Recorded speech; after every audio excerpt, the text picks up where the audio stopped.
Naini coal block అవినీతికి Congress BRS ప్రభుత్వాల కారణమన్నారు Telangana BJP chief Ramachandra Rao. Congress వచ్చాక సైట్ విజిట్ సర్టిఫికెట్ నిబంధన పెట్టి తమకు కావాల్సిన వారికి బొగ్గు టెండర్లు ఇచ్చుకున్నారని అన్నారు.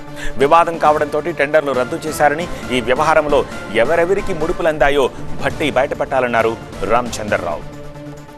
ఈరోజు మీరు సైట్ విజిట్ అనేది మీరు వీళ్ళే కాంగ్రెస్ ప్రభుత్వం తీసుకొచ్చింది.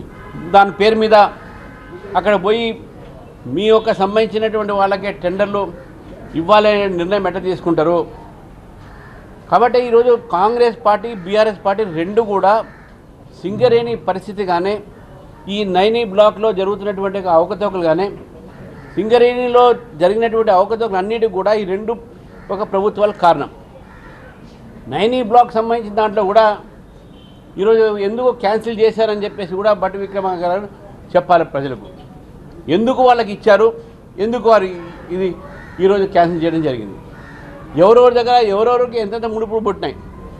కాంగ్రెస్ పార్టీ వచ్చిన తర్వాత ఆ ప్రభుత్వంలో అనేక మంది అనేకమైన కార్పొరేట్ సెక్టర్స్ ఒకళ్ళ మీద ఒకళ్ళు మంత్రులు దాంట్లో ఇన్వాల్వ్ అయ్యి, ఒక మంత్రి ఒక పిఏ తుపాకీ పెట్టి ఒక సిమెంట్ కంపెనీని బెదిరిస్తారు, వేరే మంత్రి దాంట్లో రావద్దు.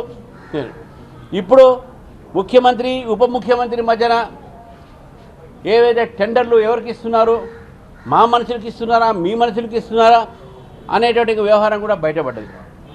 కాంగ్రెస్ పార్టీ వచ్చినప్పటి నుంచి కేవలం ఎక్కడ కమిషన్లు వస్తున్నాయని చెప్పి దాని మీదనే ఆలోచించారు, కానీ ఎక్కడ పరిపాలన ఉండాలని చెప్పి ఆలోచించలేదు.